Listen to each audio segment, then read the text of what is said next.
Good afternoon, everyone. My name is Mike Digman with Farm Credit, Northwest Florida. Also a member of the Santa Rosa County Agricultural Committee. Santa Rosa County is very proud to have the longest running farm tour in the state of Florida.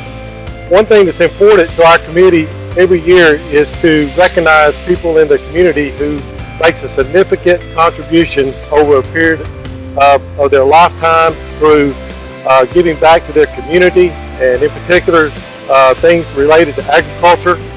And in our county, we call it our Friends of Agriculture Award.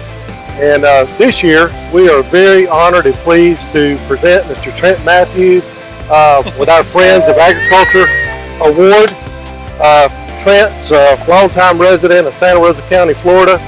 He started his career with USDA in 2001, became our district conservationist in 2008. Has a beautiful wife, Sharon, and 4 children.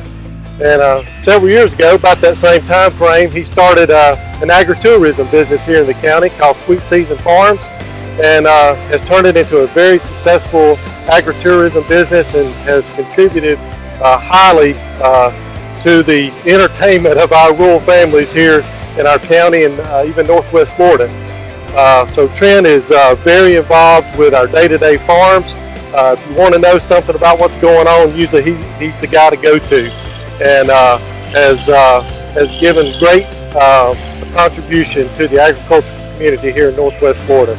So today, it's with great honor I present our 2020 Friends of Agriculture Award to Trent Matthews. Trent, congratulations. Thank you. Quite an honor. I sure wasn't expecting that.